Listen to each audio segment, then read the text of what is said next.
Welcome, hi, it's Therese and I'm here for Alan Hutson, and today we're going to be doing some simple stitching on our cards to take them to the next level. Okay, so I've got the perfect set here. It's called Pieced Together, and the coordinating sentiment set which is called Stitched Together. And I love the fonts in this set. It makes it kind of look like some of the words have been stitched. Now if you have a look at these gorgeous images, and mostly sort of florals, these pieced together ones are kind of made to go with these hexagons, and basically you can recreate like patterns on a quilt, or so there's like so many possibilities. So I have grabbed both of the hexagon sets here. These are the essential hexagons and the essential hexagons for stitching, so they coordinate perfectly. And one of the best thing about these sets is you get two sets of dies within the die set, so they all kind of nest perfectly together.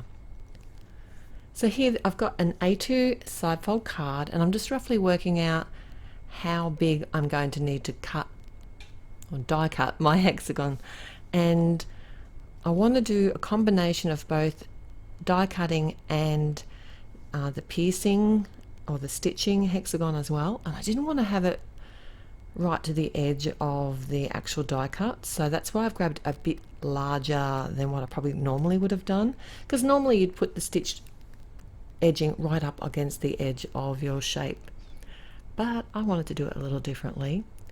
Now I've got some beautiful cardstocks that I'm using today. I've grabbed a couple. You can only see this aqua sky at the moment, which is a Concord and Ninth. The other one that I use is a green, which is called Sprout, and two of my favorite colors are theirs.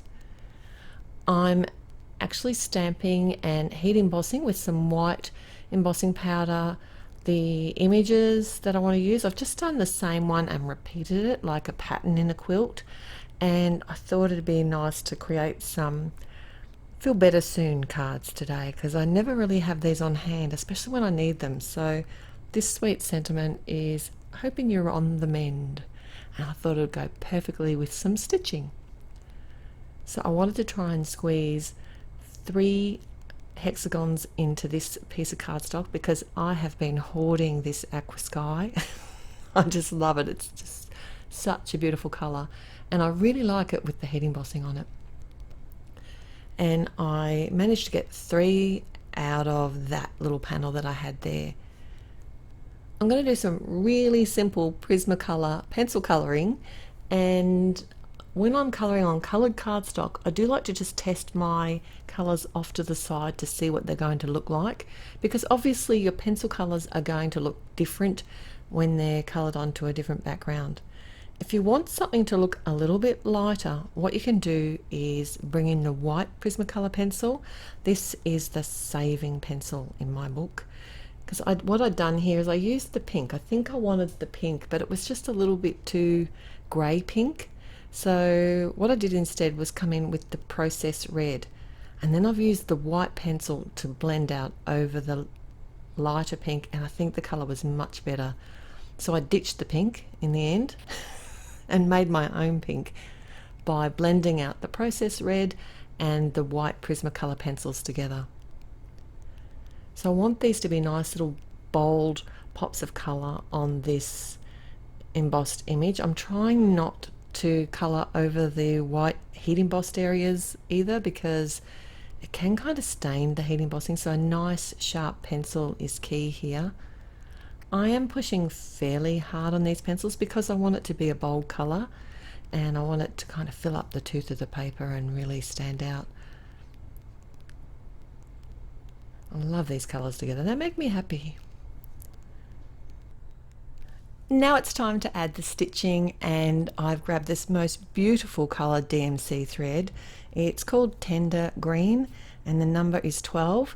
I'm going to link all the products that I've used today. You'll find them in the description below, but you'll also find them at the blog post with lots of pictures as well, so don't forget to head through that link and take a look at exactly everything I've used and my pictures.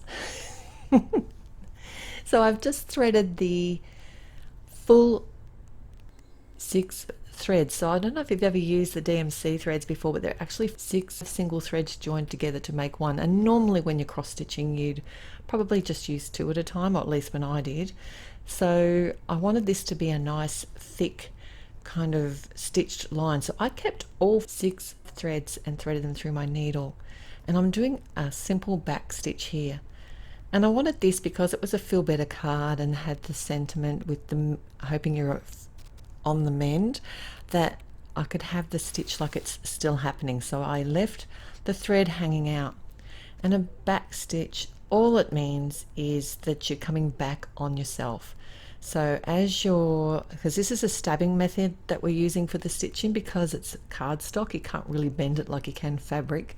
So I'm simply just pushing the needle up through the next upcoming hole, and then stabbing the needle back through the hole that I have stitched in. So basically just bringing the thread back over on itself. And then to finish it off here, I did want the thread hanging through like I'm going to do another stitch, and I will show you that again because I kind of went off screen a little. My apologies. I was getting excited about stitching, and I haven't been excited about stitching for a long time. I don't even like to mend. I think it's all that cross stitching I did all those years ago, and I got into papercraft, and that's where I stayed. So I just simply used some foam tape to pop all of my elements up on the front of the card. I didn't want to fill the whole card front in completely because I did want it to look like I was piecing together a quilt, and I did leave a little bit of a gap between. You could do this however you want. You could make smaller hexagons, you could even do them bigger, and I'm going to actually do a bigger one on my second card today.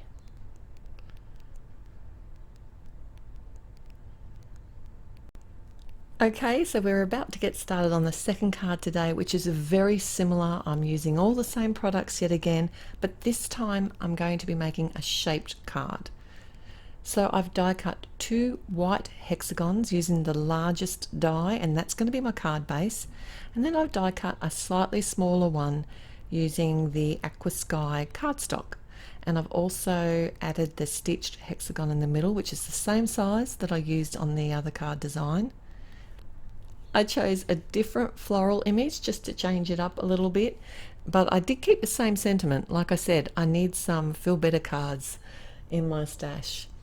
And I've done the same thing again. I've just added the white heat embossing, but this time I forgot that I'd used the tape on my dies to hold it in place, and I was just really lucky that it actually didn't go over the where the image was stamped or where the sentiment was stamped.